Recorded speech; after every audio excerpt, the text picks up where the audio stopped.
최근 벌어지는 방통위원장 청문회, 티몬 위메프 사태, 축구협회 사태 등 일련의 사태의 공통점은 뭘까? 적산기업, 신직수 검찰 독재, 삼성 결혼동맹, 그리고 박정희의 정경유착과 소비에트 계획경제 등 결국 청산되지 않는 역사의 부스러기이다. 친일, 독재, 군사정권에 부역한 많은 변절자들이 미래를 보자 과거를 묻지 말자고 한다. 기적과 신화를 들먹이며 애국심 마케팅으로 대중을 선동한다. 신사참배한 게 뭐 대수냐, 오히려 한강의 기적이 있다고 외친다. 하지만 청산되지 못한 과거 역사는 대를 이어 우리에게 역사란 무엇인가를 되묻는다. 청산하지 못한 역사는 반복된다. 투키디데스. 먼저 방통위원장, 청문회의 핵심은 결국 MBC 지배구조 논란이 핵심이다. 현재 MBC는 정부 산하기구인 방송문화진흥회가 70%, 정수장학회가 30%의 지분을 소유하고 있다. 그럼 정수장학회는 무엇인가? 박정희의 정과 유경수의 수를 합쳐 만든 정수장학회는 무슨 돈으로 장학회를 만들었나? 1960년대 초까지 MBC는 기업인고 김지태 씨가 설립한 부일장학회 소유의 민영방송이었다. 군사 쿠데타 이후 김지태가 부정축제, 재산 해외 도피 혐의 등으로 구속되자 부일장학회의 모든 자산은 당시 박정희 의장의 지시로 설립된 5.16 장학회로 넘어갔다. 김지태 씨 유족, 부일장학회가 5.16 장학회로 넘어가는 과정에서 강압에 의해 포기각서, 주식반환 청구 소송을 제기하면서 정수장학회 작물 논쟁은 더 커졌다. 이후 언론통 폐합에 나선 전두환 정권은 5.16 장학회를 정수장학회로 개명하면서 MBC 주식 70%를 한국방송 KBS로 넘긴다. MBC 지배구조 변경 주장의 배경에는 이런 역사적, 구조적 문제점과 정체성의 모호함이 자리 잡고 있다.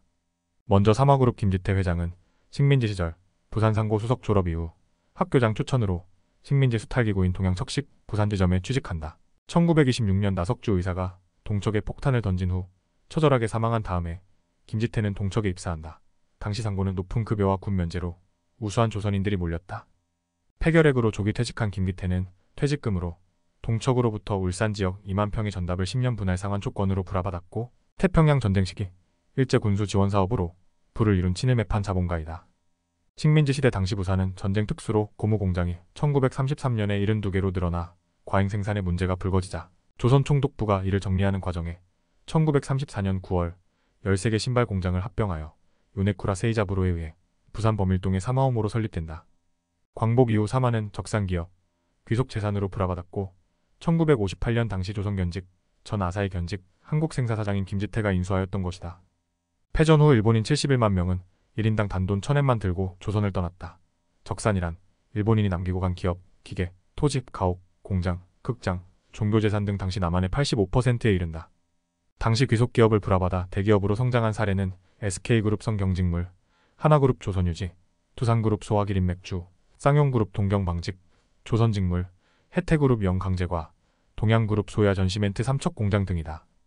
미군 정청에 의해 적산기업 불화는 1. 미 군정통역 목사농간 2. 이화여대 낭랑클럽에서 미 장교들과의 만남을 통한 내부자 거래 3. 영락교회 후원을 받는 명동파 정치깡패 개입 4. 재건동지회, 건중친목회와 같은 깡패 조직 등이 참여하면서 국가 소유 적산이 불법 뇌물, 정경유착을 나타낸다. 이후 정치깡패는 제주 4.3 민간인 학살과 이승만 정치깡패로 성장한다. 미 군정 당시 한국인 관리는 60%가 기독교 교인이었다. 미군정과 이승만 정권에 의해 진행된 척산 종교시설의 기독교화와 한국전쟁 당시 해외 원조, 고아 수출과 사학재벌과 부동산 투기는 오늘날 한국 기독교를 만든 발판으로 작용했다. 조선 최초 신학박사인 남궁혁, 당시 미군정청 적산 관제처장은 일본인이 남기고 간 교회재산, 천리교 재산, 신사, 주재소, 농장, 임야, 대집, 가옥 등 일반 적산까지도 개신교 측에 제공하였다. 하지 중장의 통역 겸 비서실장을 지낸 이묘목 목사, 군정장관, 비서장과 민정장관, 포자관을 지낸 이교선 목사는 일본인이 남기고 간 국민재산을 기독교 교계로 빼돌리는데 가장 핵심적인 역할을 하였다. 중앙행정기관은 이메리, 양주삼 목사, 전용순 목사, 김동원 목사, 윤깅 목사 등이, 지방행정기관은 김광현 목사, 정기원, 김정기 등이 고문으로 활약하며 일본인이 남기고 간 종교기관 재산을 빼돌리는 데 활약했다. 당시 기독교 교계의 적산 강탈 현황은 남산 조선신궁별관 자리에 대한 예수교 장로의 신학교가, 남산 북쪽 경성신사 자리의 숭례여고가, 그 아래 절간 자리에는 정동교회 대한신학교가 차지한다. 옛날 천리교 자리에는 영락교회가 차지했다. 신사참배를 주도하고 제주도민 학살을 자행한 서북청년단에게 정교 입국을 강제한 한경직 목사는 한국전쟁 당시 교회를 지킨다고 성도들과 약속하고 27일 서울을 탈출한다. 평양 수복 이후 평양 대부흥회에서는 다시는 평양을 떠나지 않겠다고 다짐하지만 중공군이 참전하자 평양을 떠난다. 미군이 한반도에서 철수하는 날, 이 모든 재산은 국민들 품으로 되돌아와야 할 것이다. 광복 이후 김지태는 부산 지역 실크 산업의 대부로 한국생사 등 수많은 척상 기업을 인수하면서 성장한다. 금융권 부산상고, 동문의 지원이 절대적이었다. 김지태는 1949년 부산일보를, 1958년 부일장학회를 설립하고 1959년 부산문화방송을, 1961년 문화방송을 개국한다. 삼화는 1980년대 중반까지 미국 나이키와 리복 등 대형 바이어와 손잡고 급격히 성장하였으나 국제 삼화, 태화, 동양, 진양고무 등 부산 신발 메이커들은 1990년부터 수출 주문 감소와 자금난으로 도산한다. 특히 1960년 3.15 부정선거를 계기로 마산에서 시위가 일어났을 때 부산문화방송이 생중계를 했다. 군사 쿠데타 당시 일본에서 신병을 치료 중 외환관리법 위반으로 부인과 회사 임직원들이 옥고를 치르는 것을 더 이상 볼 수 없어 귀국한다. 군사 쿠데타 당시 혁명 자금 지원을 거절한 꾀심죄로 귀국한 김지태는 부정축제 혐의로 중정 부산지부장 박용기 씨에 의하여 부산으로 끌려간다. 하지만 중정 박용기 지부장은 강제로 사유재산을 강탈하는 것은 공산주의자들이나 하는 짓이라며 박정희 명령을 거부하자 박용기는 뇌물수수 혐의로 도리어 구속된다.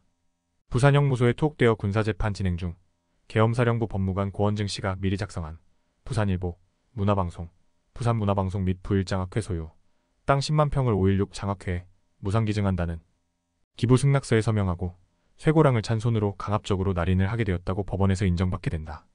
형식은 합법을 취했으나 강압이었고 기부승낙서가 변조된 사실 등이 드러나기도 하면서 소유권을 사실상 강탈당하는 형태로 이를 주도한 고원증 씨는 법무부 장관으로 영전한다. 그런데 김지태는 박정희에게 반강제적으로 재산 및 토지를 상납한 이후 오히려 군사정권과 유착하여 해외 차관, 은행 차입 등에서 더 많은 혜택을 통해 1968년에는 국내에서 이병철 다음으로 출자, 기업체들을 많이 소유하고 있는 기업인으로 성장한다. 1968년에는 석탑산업훈장, 1969년에는 동탑산업훈장, 1970년에는 은탑산업훈장을 받았다.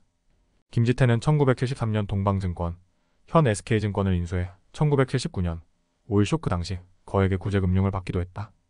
2007년 진실화해를 위한 과거사위원회는 5.16 쿠데타 세력이 부일장학회 재산을 강탈했다고 결론을 내린다. 과거사위원회는 국가가 김씨 유족에게 사과하고 헌납받은 재산도 반환하라고 권고했다. 진실규명 결정을 받은 김씨 유가족들은 2010년 법원에 정수장학회와 국가를 상대로 MBC 주식 양도 반환 청구 소송을 냈다. 하지만 법원은 박정희 중앙정보부의 강압이 있었다. 할지언정 김지태가 증여 취소를 요청하지 않았기 때문에 완전 강탈은 아니라는 것이 재판부의 공식 판결이며 김지태 본인이 구속 상태를 면하기 위해서 군사정부와 협상을 벌인 결과로 해석하면서 김지태 가족의 완패로 종결된다. 5.16 장학금 회원 모임인 상청회 회원은 38,000명, 주요 상청회원은 김기춘, 현경대, 강성구 의원과 신승남 전 검찰총장, 주선회 전 헌법재판소 재판관 등이다. 그럼에도 박정희 일가가 소유한 정수장학회라는 장물합이라는 사실에는 변함은 없다. 이와 비슷한 사례가 바로 영남대학교 강탈 사건이다. 최혜청 선생이 1950년 세운 청구대학과 경주 최씨독립운동가 최준 선생이 1947년에 설립한 대구대학을 통합하여 만들어진 대학이 영남대이다. 한국판 노블레스 오블리주의 표상으로 대구대학 설립자 최준 선생은 사재를 모두 투자하며 학교를 운영했는데 1960년대 재정난에 빠지게 된다. 당시 대구대학 교수 신현학은 시멘트 사업을 홍보를 물색 중인 이병철 회장에게 대구대학 인수를 제안, 이병철 회장이 경주시로 내려가 인수를 요구한다.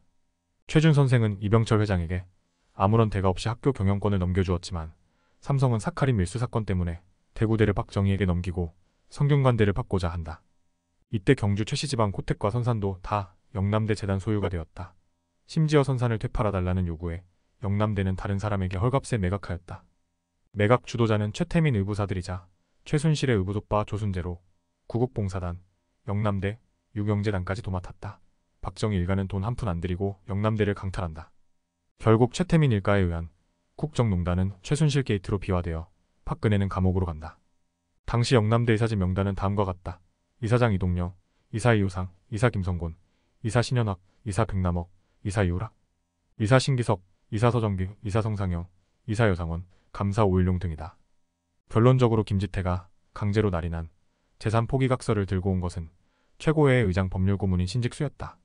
신직수는 국제대학 출신으로 정식 사법고시가 아닌 군 법무관 시험에 합격하여 박정희가 오사단장 시절 사단 법무참모로 인연을 맺는다. 신직수는 검찰총장 재직 시 역대 최연소이자 최장기로 1971년 법무부 장관을 거쳐 1973년 중앙정보부장에 임명됐다. 신직수는 유신 정권 기간 동안 인권 유린 문제에 있어 절대로 자유로울 수 없는 인물이다. 수많은 간첩 조작 사건과 고문, 의문사 사건이 일어났다. 신직수 중정부장 재직 시절 민청학년, 인민혁 명당 사건, 동백림 사건, 유럽 간첩단 조작 사건, 장준하 의문사 사건, 최종길 교수 의문사 등 증거 조작, 고문 등 인권 유린이 발생했다. 신직수의 법률 조력가로서 활약은 이후 5.16 장학생이던 김기춘과 함께 유신헌법을 만들고 우병우로 이어지며 최순실 게이트로 국민적 저항에 무너진다. 왕 실장 김기춘은 공안검사 출신으로 유신헌법 제정 실무 핵심자로 중앙정보부 대공수사국장 시절 학원 침투 북계 간첩단 사건 조작으로 유명하다. 이 사건의 피해자들은 대법원 재심에서 모두 무죄 판결을 받았으나 정작 김기춘은 사과를 거부한다. 김기춘은 검찰총장 재직 시 민주화 운동을 탄압하고 지역 감정을 선거에 이용한 초원복집 사건을 일으킨 주범이며 법무부 장관 당시에는 강기훈 유서대필 사건을 지휘한다. 우병우는 졸업정원제 세대로 학력고사 전국 석차 53위 서울대법대에 입학하였고 대학 4학년 재학 중 제29회 사법시험에 합격자 300명 중 최연소 합격하였다. 노무현 당시 사시 합격자 수가 46명인 것을 생각하면 최연소라는 타이틀보다는 당군 이래 제일 운이 좋다는 졸정제 세대들만의 특권인 셈이다. 박연차 게이트 주임 검사로 표적 수사 과정에서 자백을 받아내기 위해 박연차 자식들을 먼지 털듯 털었다. 오로지 전직 대통령을 잡아넣기 위해서 신문방송을 과도하게 활용하여 노무현은 자살한다. 결국 특정 대학 특정 학과 출신 위주의 국정농단 주범인 우병우 사단이 탄생하게 된다. 테라폼랩스 공동 창립자 신현성 전 차이코퍼레이션 총괄 대표는 권도영과 함께 테라루나 폭락 사태의 핵심 인물로 꼽힌다. 특정경제범죄법 위반, 사기배임, 자본시장법 위반, 유사수신행위법 위반, 전자금융거래법 위반, 특정금융정보법 위반, 형법상 배임 증제 및 업무상 배임 등의 혐의가 적용되어 검찰은 구속영장을 청구한다. 당시 팀원 대표였던 신현성 씨는 2번이나 구속영장이 기각된다. 신현성 대표는 신직수 전 중앙정보부장의 손자로 신환균 광륜상사 회장의 장남이다. 왕십리 채소장수 아들 홍진기 토쿠야마 신이치는 경성제대 법문학부에 입학, 고등문관 시험에 합격, 일제강점기 때 판사를 지낸다. 홍진기, 토쿠야마 신이치는 법무부 장관 당시 조봉암 사형, 내무부 장관 당시엔 4.19 시위대 발포 명령을 내린 사람으로 사형 선고를 받는다. 삼성 이병철 구명 로비로 박정희가 살려준 인연으로 홍진기와 이병철은 정경유착과 결혼 동맹 전략을 펼친다. 로얄 패밀리 탄생이다. 홍진기 결혼 동맹은 삼성을 한국 최고 명문가로 만든다. 홍진기 처는 조선 총독부 중추원 참의를 지낸 김신석의 딸이고 딸 홍라이는 삼성 이병철 아들과 아들 홍석현은 중앙정보부장 신직수 딸과 결혼한다. 양택식 조카와 노신영 아들과 대상그룹과 손녀 이서연은 동아그룹과 손자 홍정도는 서울대 교수와 손녀 홍정현은 GS그룹과 손자 홍정국은 LS네트워크스와 손자 홍정환은 아모레퍼시픽과 결혼 동맹을 맺는다. 홍석현 중앙미디어그룹 회장은 신직수 전 중앙정보부장의 사위로 신현성 전 대표의 고모부다. 홍석현 회장의 아들 홍정도 중앙일보 부회장과 홍정인 메가박스 중앙대표가 신현성 전 대표와는 사촌지간이다. 신현성 동결 재산 1,541억 원, 과반은 부동산으로 할아버지 신직수로부터 유산 증여받은 땅도 있다. 구영배 사장 사제 출연 약속하고 뒤로는 기업회생 신청, 근본적으로 사기, 배임 사건이다. MBC 지배구조 개선 문제는 급변하는 방송 환경 속에서 지상파 전체의 경쟁력을 강화해 시청자들에게 양질의 콘텐츠를 제공하는데 어떤 방안이 더 나은지에 대한 고민에서부터 시작해야 한다. 하지만 지금까지 MBC 지배구조 논의는 이런 시청자 주권보다는 정치권의 예득실이나 시장 논리만으로 진행된 경우가 많기 때문에 근본적으로 문제가 있다. 어떤 특정 기업에 특혜를 주기 위해 민영화를 추진한다면 국민들이 저항의 기름을 붓는 것이다. 결코 국민들은 조선일보의 MBC 인수를 용납하지 않을 것이며 이는 조선일보의 명운과도 연결될 것이다. 잘 살아보세는 정치적 구호다. 아직도 과거 빈곤한 시대 박정희 향수에만 머무른다면 대한민국 미래는 없다. 우린 가족이다를 외치지만 정작 건설 현장에서 죽은 노동자를 외면하는 재벌 형태는 축구협회 독선 운영에서 여실히 나타난다. IMF 위기는 박정희식 계획경제, 정경유착의 한계를 노정시켰지만 이후 한국 경제는 식민지 시절 노동자 탄압과 부자 감세로 각자 도생, 비정규직 시대로 접어들었다. 영화 국가부도의 날에서 재경부 장관의 철저한 거짓말로 국민을 다독일 때 주인공은 외친다. 난 너네가 하는 말에 절대 안 속아. 감사합니다.